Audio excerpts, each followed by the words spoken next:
दोस्तों, हमारी कहानी शुरू होती है प्राइवेट ड्राइव के मकान नंबर 4 से। तो प्राइवेट ड्राइव के मकान नंबर 4 में रहने वाले मिस्टर और मिसेस डर्सली गर्व से कहते थे, हम तो पूरी तरह सामान्य लोग हैं। कोई भी नहीं सोच सकता कि ये लोग किसी रहस्यमयी अजीब चीज़ में उलझ सकते हैं, क्योंकि वे इस तरह की बेतुकी बातों से दूर रहते थे। मिस्टर डर्सली ग्रंगिंग्स नाम की कंपनी के डायरेक्टर थे जो ड्रिल बनाती थी।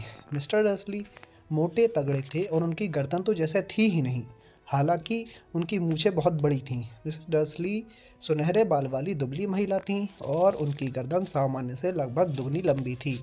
ये लंबी गर्दन उनको बहुत काम आती थी, क्योंकि वे बगीचे की मुंडीर के पार ताक झाँक करने में और अपने पड़ोसियों की जासूसी करने में अपना बहुत सा समय बिताती थी। उनका एक छोटा सा बेटा भी था जिसका नाम डडली, और मिसेस डर्सली का मानना था कि दुनिया में सबसे अच्छा बच्चा हो ही नहीं सकता, डर्सली से अच्छा बच्चा हो ही नहीं सकता। उनके पास वह सब कुछ था जो वे चाहते थे, पर उनकी ज़िंदगी में एक रहस्य भी था और उन्हें सबसे ज़्यादा डर इसी बात से लगता था कि कहीं वो रहस्य किसी को पता न चल जाए। वे यह सोच भी नहीं सकते थे कि अगर किसी को पॉटर परिवार के बारे में पता चल गया तो उनका क्या होगा। मिसेस पॉटर मिसेस वीजली की बहन थीं, परंतु वे कई सालों से एक दूसरे से मिली नहीं थीं। सच तो यह था कि मिसेस डर्सली सबको यह बताती थी कि उनकी कोई बहन ही थी ही नहीं, क्योंकि उनकी बहन और उसका निकम्मा पति उन लोगों से उतने ही अलग थे जितना अलग होना संभव था। ये सोचकर ही डर्सली पति पत्नी के होश उड़ जाते थे कि अगर पॉटर पति पत्नी की उनकी गली में आ गए तो उनके पड़ोसी क्या कहेंगे। वे जानते थे कि उनका एक छोटा सा बेटा भी था, पर उन्होंने उसे कभी नहीं देखा था। वह बच्चा भी एक बड़ा कारण था जिसकी वजह से वे पॉटर पति पत्नी से दूर रहते थे। वे नहीं चाहते थे कि डर्सली इस तरह के बच्चे से मिले। जब मिस्टर और मिसेस डर्सली उस बोझिल मंगलवार को सोकर उठे जहाँ से हमारी कहानी शुरू होती है, तो बादलों से भरे आसमान को देखकर कोई भी यह नहीं सोच सकता था कि पूरे देश में अजीब और गरीब और रहस्यमयी घटनाएं जल्दी ही होने वाली हैं। मिस्टर डर्सली ने अपने ऑफिस जाने के लिए गुनगुनाते हुए सबसे बोरिंग टाई निकाली और मिसेस डर्सली चहकते हुए इधर उधर की बातें कर रही थीं। इसके साथ ही वे हल्ला मचा रहे डडली को ऊंची कुर्सी पर बिठाने के लिए उसके साथ कुश्ती भी लड़ती जा रही थीं।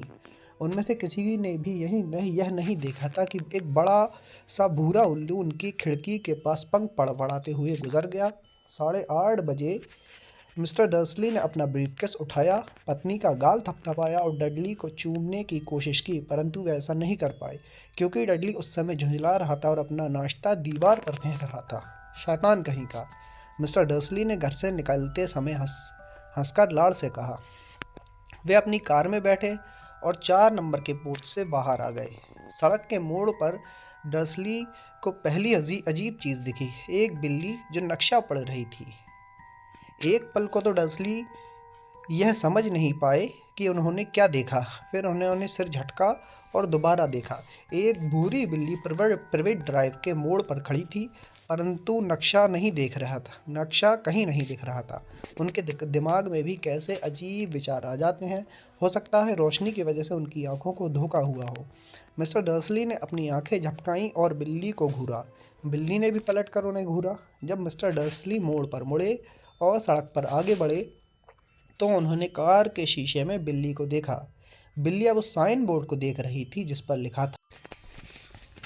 वह साइन बोर्ड को देख रही थी। बिल्लियां ना तो नक्शा देख सकती थीं, ना ही साइन बोर्ड पढ़ सकती थीं। मिस्टर डर्सली ने अपने कंधे उचकाए और अब बिल्ली को अपने दिमाग से बाहर निकाल दिया।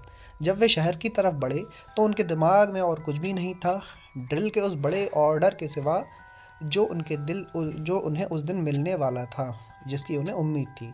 परंतु शहर के करीब पहुंचते पहुंचते उन्होंने कुछ ऐसा देखा जिससे उनके दिमाग में ड्रिल का विचार बाहर निकाल दिया। हर सुबह की तरह जब वे ट्रैफिक जाम में फंसे थे तो उनका ध्यान इस तरफ गया कि आज सुबह से लोग अजीब कपड़े पहनकर घूम रहे हैं। चोगे पहने लोग हर तरफ दिखाई दे रहे हैं। मिस्टर डर्सली अजीब कपड़े पहनने वाले लोगों को पसंद नहीं करते थे। आजकल के जवान लड़कियां भी कैसे ऊट पटांग कपड़े पहनते हैं। उन्होंने सोचा यह कोई बेवकूफ़ी भरा नया फैशन होगा उन्होंने अपनी उंगलियों से स्टीयरिंग व्हील पर तबला बजाया और तभी उनकी निगाह पास में खड़े हुए कुछ अजीब लोगों के झुंड पर पड़ी। वे रोमांचित होकर आपस में कानाफूसी कर रहे थे।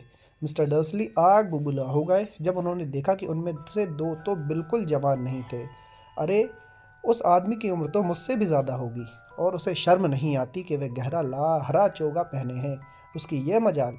परंतु तभी मिस्टर डर्सली ने सोचा कि शायद इसका संबंध किसी मूर्खतापूर्ण काम से हो सकता है कि ये लोग किसी चीज़ के लिए चंदा इकट्ठा कर रहे हों। हाँ, यही होगा। ट्रैफिक फिर से चालू हो गया और कुछ मिनट बाद मिस्टर डर्सली कंपनी की कार पार्किंग में पहुंच गए और उनका दिमाग एक बार फिर ड्रिल में उलझ गया। मिस्टर डर्सली 9वें मंजिल पर अपने ऑफिस में हमेशा खिड़की की तरफ पीठ करके बैठ गए। अगर ऐसा नहीं होता तो उस सुबह उन्हें ड्रिल पर अपना ध्यान लगाए रखने में कठिनाई होती। वे भरी दोपहर में तेज़ी से उड़ते हुए उल्लुओं को नहीं देख पाए, परंतु नीचे सड़क पर खड़े लोग उन उल्लुओं को देखकर हैरान हो रहे थे। जब एक के बाद एक उल्लू तेज़ी से उड़कर गए तो लोग उंगली से इशारा करके मुंह फाड़े उन्हें देखते रहे। उनमें से ज़्यादातर लोगों ने तो रात में भी उल्लुओं को नहीं देखा था। बहरहाल मिस्टर डर्सली की सुबह पूरी तरह सामान्य गुजरी, जिसमें उल्लुओं का नामो निशान नहीं था। उन्होंने 5 लोगों को डांटा, कई ज़रूरी फ़ोन कॉल किए और फ़ोन पर भी चिल्लाते रहे। लंच के समय तक वे अच्छे मूड में थे। लंच में उन्होंने सोचा कि पैर सीधे कर लें और सड़क के पार सामने वाली बेकरी से अपने लिए स्वीट ब्रेड ले आए।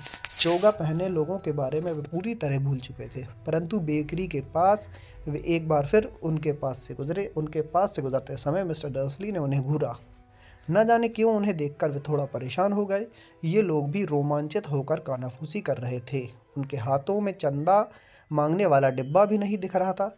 वापस लौटते समय मिस्टर डर्सली की थैली में एक बड़ी स्वीट ब्रेड थी और जब वे एक बार फिर उन लोगों के पास आए तो उन्हें बातचीत के कुछ शब्द सुनाई दिए। पॉटर परिवार। हाँ, सही है, मैंने यही सुना। हाँ, उनका बेटा हैरी। मिस्टर डर्सली के पैरों को जैसे लकवा मार गया।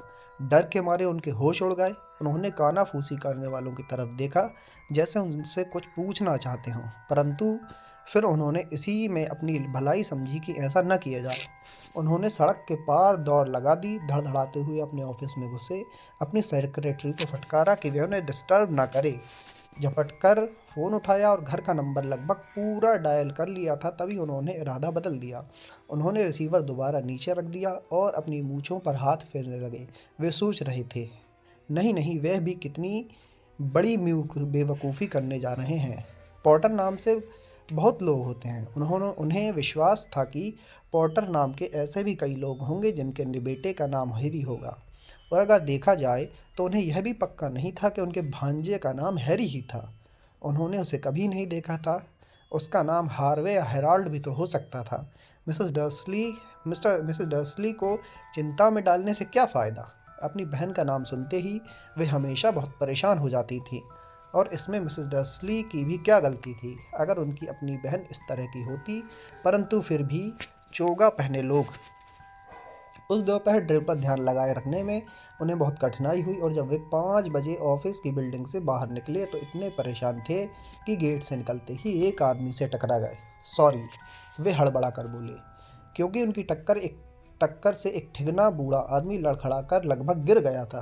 कुछ सेकंड बाद जाकर मिस्टर डर्सली का ध्यान इस तरफ गया कि आदमी ने बैगनी रंग का चोगा पहन रखा था। टकराने और ज़मीन पर लगभग गिर जाने के बाद भी कतई नाराज़ या परेशान नहीं दिख रहा था। इसके बजाय उसके चेहरे पर चौड़ी मुस्कान खिली थी।